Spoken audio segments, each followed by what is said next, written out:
So hello students, welcome to the third lecture of your chemical kinetics. So in this video we'll do some numericals. Okay, that will be not that big video. We'll discuss some numericals related to the previous topic that we have discussed. Okay, so we have understood about the graphical representation of the concentration of reactant and with time on the concentration of product with time. Okay, so and we have understood the slope and how to calculate this tan theta and how we'll approach this. Now we'll take one numerical to understand the concept very clearly. Okay, so the first thing is the question 1 is N2 when react with H2 it form ammonia.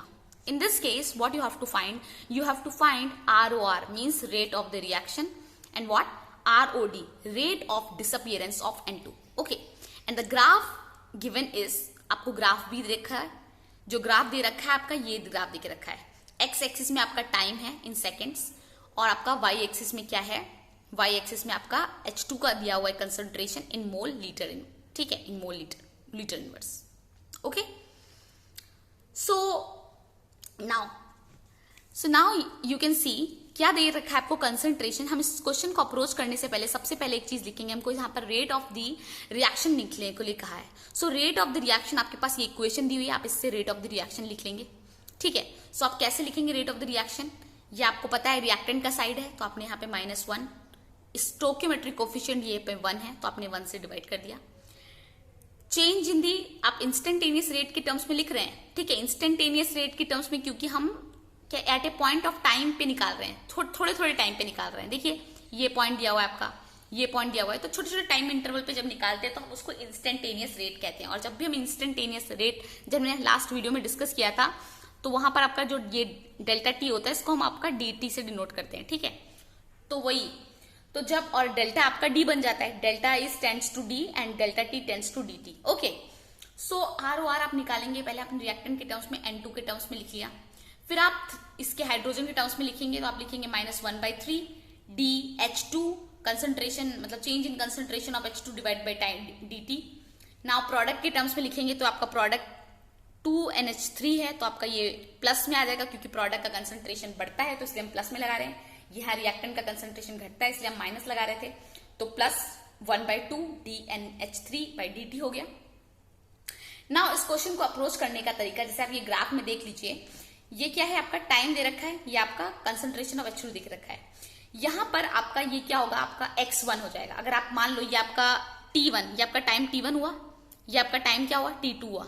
ठीक है, सो ये time अगर आपका t1 मान रहे हो और उसको टाइम t2 मान रहे हो तो इस t1 के रिस्पेक्ट में जो ऊपर होगा y एक्सिस में वो आपका क्या होगा, यही तो होगा आपका. जस्ट मान लो आप इसको t1 नहीं, आप इसको x1 मान रहे हो और इसको आप मान रहे हो x2. ठीक है, तो x1 का y1 कौन सा होगा, इस लाइन के पैरेलल होगा ना, इस लाइन के जो टच कर रहा है ये आपका y1 हो जाएगा. ठीक है, और ये क्या होगा, ये आपका x2 था तो ये आपका x2 ये कहां जाके मिल रहा है, ये आपका y2 हो जाएगा. सो डोंट गेट कंफ्यूज कि यहां से शुरू हो रहा है, ये 0 है अगर मान लो तो ये आपका y1 होगा, ये आपका y2 होगा. आपको यहां से शुरू करना है, x से आपको देखना है. ये x1 है तो x1 कहां से मिल रहा है, तो ये जो होगा ये y1 होगा. ये आपका x2 है तो ये क्या होगा, ये y2 होगा. ठीक है, ये बस याद रखें. इसके बाद हम ये क्वेश्चन अप्रोच करेंगे. तो हमको क्या बोला है, रेट ऑफ हमको ये बोला है रेट ऑफ द रिएक्शन निकालना है. हमने रेट ऑफ द रिएक्शन निकालने के लिए पूरे इक्वेशन लिख लिए. ना हमारे पास दिया क्या हुआ है, हमारे पास दिया हुआ है कंसंट्रेशन ऑफ H2. सो हम H2 कंसंट्रेशन इसकी मदद से हम रेट ऑफ रिएक्शन निकाल सकते हैं क्योंकि हमें थोड़ा सा ऑलरेडी दे के रखा हुआ है. ठीक है, तो हम इसकी मदद से हम ये दोनों को इक्वेट करके इसकी मदद से हम रेट ऑफ रिएक्शन निकालेंगे. कैसे निकालेंगे वो हम आपको भी बताते हैं. ठीक है, देखिए, सो सबसे पहले हम क्या करेंगे इस क्वेश्चन को अप्रोच करने के लिए, डेल्टा H2/dt हमें पता है, डेल्टा H2/dt जो ये निकाला है डेल्टा H2/dt, डेल्टा H मतलब ये है आपका डेल्टा H2/dt जो हमने पहले भी पढ़ा था. जैसे यहाँ पर ये A था तो हमने क्या पढ़ा था, डेल्टा A/dt. वैसे यहाँ पर H2 है तो क्या होगा, डेल्टा H2/dt. ओके, सो वो क्या हो जाएगा आपका डेल्टा H2/dt आपका स्लोप हो जाएगा. एंड स्लोप क्या होता है आपका tan थीटा होता है. एंड टेन थीटा का फॉर्मूला मैंने आपको कल ही बताया था, टेन थीटा को हम लोग क्या लिखते हैं, y2 minus y1 divided by x2 minus x1। और जैसे कि मैंने आपको ग्राफ से समझाया कि यहां पर आपका x1 क्या है 2, y1 क्या है 10, x2 क्या है आपका 4। तो आप क्या लिखोगे, आपको क्या माइनस करना है, आपको माइनस करना है y2 by y1 x2 minus x1। सो आपका y2 क्या है 6 है, यहां से आपका 6 आया है, आपको देखो y2 6 है, y1 10 है, ये क्या है x1 2 है, x2 4 है। तो आपने क्या किया, यहां पर मैं लिख देती हूं, ये आपका y2 6 है, y1 आपका 10 है, ठीक है, x2 4 है, y1 क्या है आपका 2। तो ये माइनस करके पूरा सॉल्व करके हम सिंपल मैथमेटिक्स करके हमारा -2 हो गया, ठीक है, -2 हो गया। अब नाउ हमें पता है जो हमारा रेट ऑफ रिएक्शन होता है, ठीक है, rate of reaction is equals to, हमारे इस इक्वेशन से हिसाब से हमारा रेट ऑफ रिएक्शन क्या है, -1/3 डेल्टा H2/dt। डेल्टा H2 आपका नेगेटिव इसलिए आया है क्योंकि ये रिएक्टेंट है, कंसंट्रेशन का रिएक्टेंट मतलब रिएक्टेंट का कंसंट्रेशन है, सॉरी रिएक्टेंट का कंसंट्रेशन है, और रिएक्टेंट का कंसंट्रेशन हमेशा डिक्रीज करता है, प्रोडक्ट का कंसंट्रेशन इंक्रीज करता है, इसलिए आपका ये नेगेटिव में आया है ना। आप ROR के फॉर्मूले में जो आप H2 के टर्म्स में आपकी टर्म है 1 - 1/3 डेल्टा H2/dt लिख दिया। अब इसकी प्लेस में आपने -2 डाल दिया, ये माइनस और ये माइनस कैंसिल होके प्लस बना देंगे, तो क्या हो गया, ये 3 था, ये 2 था, 2/3 मोल लीटर इनवर्स सेकेंड इनवर्स, और ये आपका क्या हो गया, ये आपका रेट ऑफ द रिएक्शन हो गया।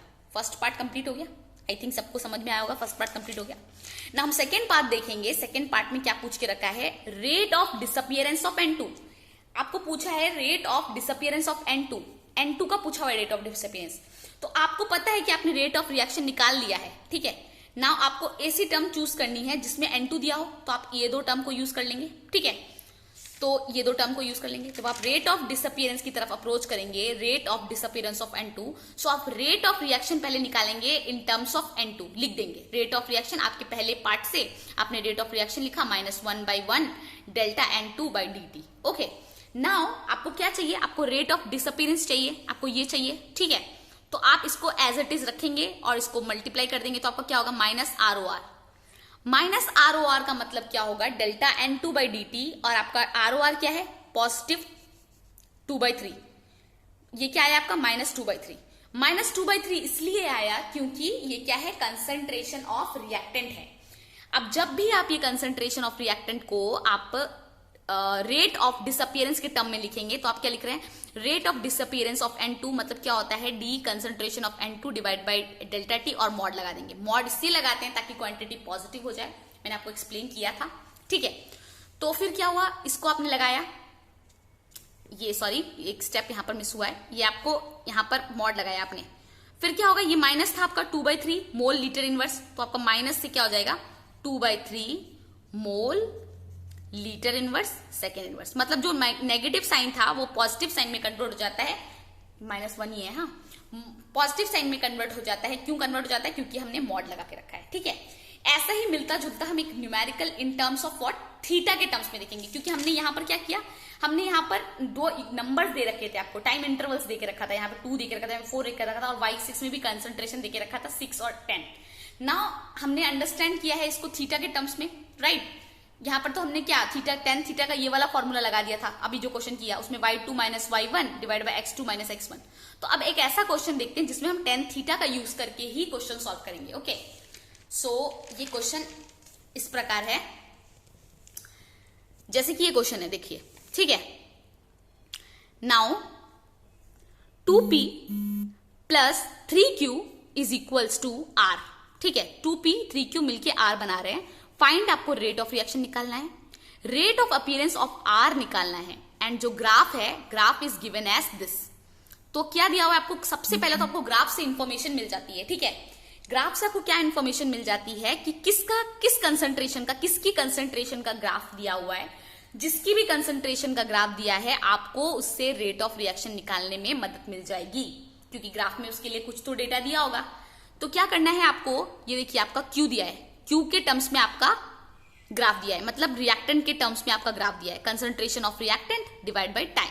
और ये जो एंगल बता के रखा है, ये आपका क्या बनाया हुआ है, ये 40 डिग्री। ये एंगल इसका 40 बनाया हुआ है, 45 डिग्री बताया हुआ है। बट जब भी आप टेन थीटा, ये आपका एंगल 45 डिग्री है, बट ये एंगल थीटा नहीं है, क्योंकि थीटा एंगल कौन सा होता है? थीटा एंगल वही होता है जो टेंजेंट से पास करता है और वो पॉजिटिव डायरेक्शन एक्स एक्सिस से मिलके एंगल बनाता है, जो मैंने लास्ट क्लास में डिस्कस किया था। स्लोप हम उसी लाइन का निकालेंगे जब इन स्लोप हम क्या कंसिडर करते हैं, the angle that makes that the tangent make, means वो एंगल जो टेंजेंट बनाती है with positive direction of x axis, that angle is called as theta. अगर आपका ये एक टेंजेंट है तो वो टेंजेंट जो आपके positive direction of x axis को टच करके जो एंगल बनाएगी, वही एंगल को हम क्या बोलते हैं? थीटा बोलते हैं। तो ये आपका पॉजिटिव डायरेक्शन एक्स एक्सिस नहीं है, ये ऐसे एंगल बना रहा है, ठीक है। तो ये आपका positive direction of x axis हुआ, तो आप ये जो एंगल होगा उसको आप थीटा मानोगे। क्यों मानोगे? ये पूरा एंगल कितना हो जाएगा? ये पूरा एंगल हो जाएगा आपका, ये जो पूरा एंगल होता है, ये पूरा मतलब मान लो अभी 180 होता है, 180 में से आप 45 माइनस कर देंगे तो क्या आएगा आपका? 135, ठीक है। तो ये 135 आपका ये थीटा एंगल 135 आ जाएगा, ठीक है। नाउ हम क्या करेंगे, हम रेट ऑफ रिएक्शन लिख देंगे, क्योंकि हमारे पास इक्वेशन पहले से दी हुई है, हम रेट ऑफ रिएक्शन लिख देंगे। ये इक्वेशन दी रखी है, हम यहाँ पे सबसे पहले रेट ऑफ रिएक्शन लिखेंगे। Rate of reaction of P, ठीक है, इसका रिएक्टेंट है तो इसके माइनस लग गया, स्टोइकियोमेट्रिक कोफिशिएंट से डिवाइड किया, हमने कंसंट्रेशन लिख दिया, change in concentration. Now in Q के टर्म्स में स्टोइकियोमेट्रिक कोफिशिएंट 3 था, तो हमने माइनस तो रिएक्टेंट का है इसलिए हम माइनस लगा रहे हैं, 3 से डिवाइड किया हमने, ठीक है। Delta Q by delta T लिखा। अब प्रोडक्ट हमारा हमेशा बनता है, मतलब बढ़ रहा है, तो हम क्या लिखेंगे? पॉजिटिव साइन 1/1, और इसका कोफिशिएंट 1 है, अंडरस्टूड है, तो इसलिए हमने 1/1 लिख दिया है, dr बाई dt कर दिया है, ठीक है। अब आपको ग्राफ से क्या इन्फॉर्मेशन मिल रही है? ग्राफ से आपको इन्फॉर्मेशन मिल रही है, जैसे इस केस में हमने निकाला था, ग्राफ से ऐसे निकाल दिया था ना हमने, ये निकाल दिया था हमने dh2 बाई dt, और ये आपका क्या हो गया था? स्लोप हो गया था, ठीक है। सो सिमिलरली हम इस केस में भी क्या करेंगे? dq बाई dt, जैसे कि देखिए from graph dq by dt that is equals to slope, and slope क्या होता है आपका? tan theta. थीटा हमको पता चल गया है, थीटा हमको पता चल गया क्या होता है? थीटा आपका 135 डिग्री, तो थीटा 135 डिग्री होता है। अब आप क्या करेंगे? tan, ठीक है, tan को आप कैसे लिख सकते हैं? 135 को लिख सकते हो 90 प्लस 45, और you can write it like 180 minus 45, ठीक है, ऐसे भी लिख सकते हो, आपकी मर्जी है, आप कौन से भी क्वाड्रेंट में जाके लिख सकते हैं। हमारे पास क्वाड्रेंट सिंबल होता है ना ऐसा, फर्स्ट क्वाड्रेंट में क्या पॉजिटिव रहेगा, सेकंड क्वाड्रेंट में मैथ्स में पढ़ा है हमने, थर्ड क्वाड्रेंट में क्या पॉजिटिव रहेगा, फोर्थ क्वाड्रेंट में क्या रहेगा, ठीक है। तो आप जो 90 प्लस 45 होता है, तो यही होता है, यहाँ पे क्या होता है? 90 प्लस थीटा और 180 माइनस थीटा इस क्वाड्रेंट के अंदर आते हैं, ठीक है। तो ये क्या है, और इसमें आपका क्या होता है? tan आपका पॉजिटिव नहीं रहता है, आपका साइन वगैरह पॉजिटिव रहता है, ठीक है। तो क्या है, जब भी आप इसमें साइन और कॉस पॉजिटिव रहता है, tan पॉजिटिव नहीं रहता है, तो क्या होता है इसमें, जब आप ये tan के इसमें आते हैं, tan 90 प्लस थीटा, मतलब 90 प्लस थीटा मतलब आपको क्या लेना है? आप लोगे tan थीटा, ठीक है, मतलब थीटा लोगे आप, और जो सिंबल आएगा वो नेगेटिव आ जाएगा, नेगेटिव आ जाएगा, और साथ ही साथ tan का ऑपोजिट क्या होता है? कॉट हो जाता है, तो tan का ऑपोजिट आपका कॉट आ गया, और आपको 45 डिग्री आ गया, ठीक है, 45 आ गया।